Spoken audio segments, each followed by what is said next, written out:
Halo semuanya, di video kali ini aku bakal membahas satu topik yang menarik, yaitu model ERD atau model Entity Relationship Diagram. Nah, pertama-tama kita harus tahu dulu nih, arti dari model ERD itu apa sih? Gitu ya kan? Nah, model ERD itu adalah model yang tujuannya itu untuk menjelaskan hubungan antar data. Dari sini kita udah tahu, pasti dia bakal nggak jauh-jauh dari hubungan atau relasi. Jadi, menjelaskan hubungan antar data dalam basis data berdasarkan persepsi dunia nyata. Terdiri dari objek-objek dasar atau kejadian yang memiliki relasi atau hubungan antar satu dengan yang lainnya. Jadi kayak yang aku bilang tadi, dia nggak bakal jauh-jauh dari relasi. Dan relasi di sini itu punya 3 jenis, yaitu yang pertama adalah relasi satu ke satu atau one to one, relasi satu ke banyak atau one to many, relasi banyak ke banyak atau many to many. Dan dia juga punya 4 gambar utama, yaitu entitas yang disimbolkan dengan persegi panjang, relasi yang disimbolkan dengan bola ketupat, atribut yang divisualisasikan sebagai oval, dan garis ya udah garis biasa gitu kan. Nah, entitas ini itu adalah entitas atau main relasi atau sesuatu yang mau direlasikan atau mau dihubungkan gitu. Dan relasi itu adalah ya yang menghubungkan entitas itu. Jadi mereka adalah satu bagian yang saling keterkaitan. Atribut itu adalah penjelasan detail dari entitas atau relasi. Jadi dia bakal menjelaskan secara detail entitas apa yang sedang dibuat gitu. Dan garis ya udah garis biasa gitu ya kan. Nah, di sini ada contoh simpel dari penggunaan ERD nih. Jadi gini, kita punya entitas yang namanya itu mahasiswa, dan kita juga punya entitas yang namanya itu hobi. Jadi, mahasiswa dan hobi ini direlasikan dengan memiliki, yang bisa kita baca dengan mahasiswa memiliki hobi. Jadi dia memiliki korelasi dengan hobi, yaitu memiliki gitu. Dan penjelasan detail dari mahasiswa ini adalah yang disebut mahasiswa di sini jika punya NIM, nama, dan alamat. Jadi kalau nggak ada itu ya nggak, berarti nggak mahasiswa gitu. Hobi, atributnya atau penjelasan detailnya ya hobi. Masa orang nggak tahu hobi sih gitu ya kan? Oke, jadi mungkin kita udah tahu nih contoh kasus, udah tahu penjelasan singkatnya, udah tahu jenis-jenisnya. Sini kita bakal masuk ke latihan atau soal-soal. Sini dosen saya, Pak Ramadhanu, itu udah ngasih satu soal yang simpel aja, yaitu buatlah ERD dan sistem perpustakaan di mana terdapat 3 entitas. Dan Bapak ini juga menyuruh saya buat mempraktekannya itu di web yang namanya itu app.diagram.net atau draw.io. Kalian juga bisa akses ke websitenya itu buat melihat secara detail itu gimana bentuknya, gitu ya kan? Oke, kita masuk aja.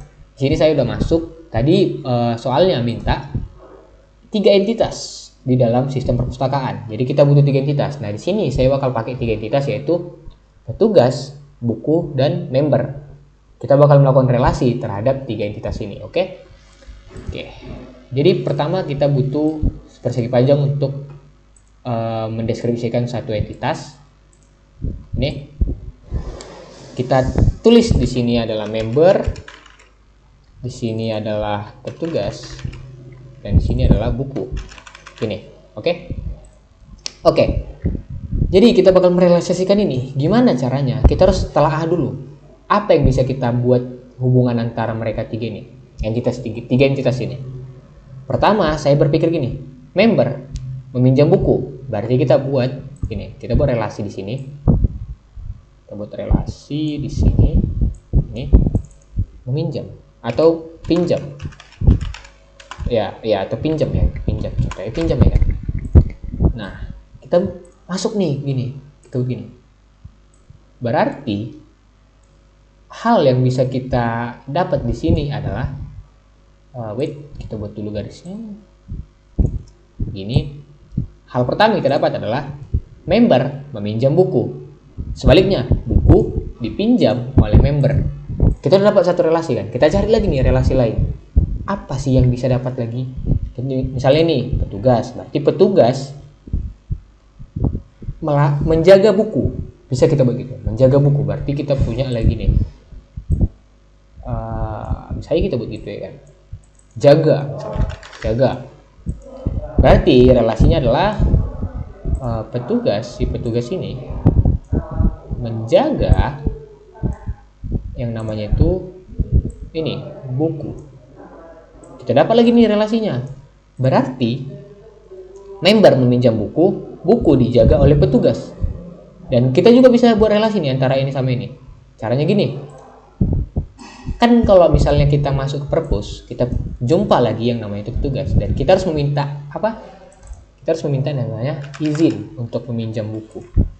Berarti gini, dia adalah relasi melingkar. Oke, apa tuh relasi melingkar? Baru dengar. Oke, berarti kita punya lagi nih, member meminta izin petugas, petugas mengizinkan member untuk meminjam buku, buku dijaga oleh petugas, petugas mengizinkan member, gitu terus. Itu namanya infinity loop.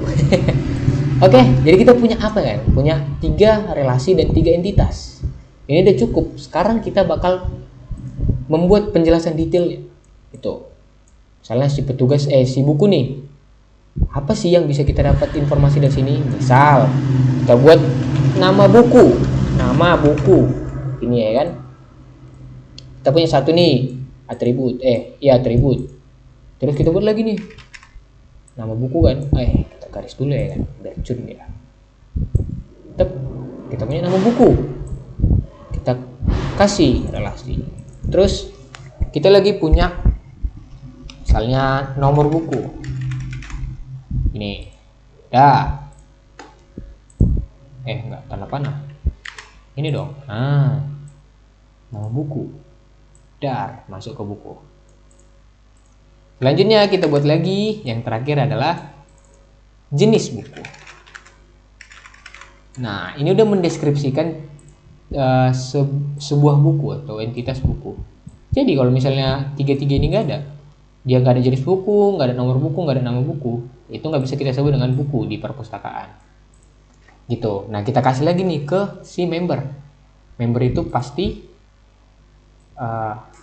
kalau beda-beda tiap perpustakaan. Tapi di sini kita ngambil perpustakaan universitas misalnya. Berarti member itu harus mahasiswa atau dosen. Gitu. Misalnya gitu. Berarti sini relasinya gitu.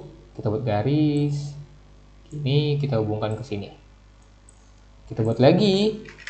Misalnya dia harus punya NIM atau NIP untuk dosen. Dia harus punya NIM atau NIP. Kita hubungkan lagi ke sini. Agak jauh dikit. Kita buat lagi nih. Kita buat lagi. Yang terakhir itu ada misalnya nama. Punya ID pun punya apa, kalau nggak punya nama sama aja ya kan. Kita buat nama. Nah, ini 3 pun udah mendeskripsikan bahwasannya member itu harus punya nama, NIM atau NIP, mahasiswa atau dosen. Kalau misalnya nggak ada ketiga ini, berarti dia nggak bisa masuk atau nggak bisa disebut sebagai member gitu. Untuk petugas ini pasti juga nomor induk petugas. Nah, ini tadi nomor induk pegawai, nomor induk NIP lah kita buat ya kan, nomor induk petugas gitu, biar nampak dia petugasnya. Gini kita hubungkan ke petugas. Kita buat lagi Ctrl C V. Sini kita buat nama misalnya, nama.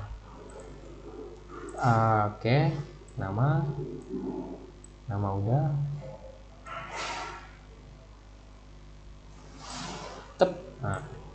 Kita buat lagi nih. Nama, setelah nama apa? Misalnya alamat gitu. Alamat udah.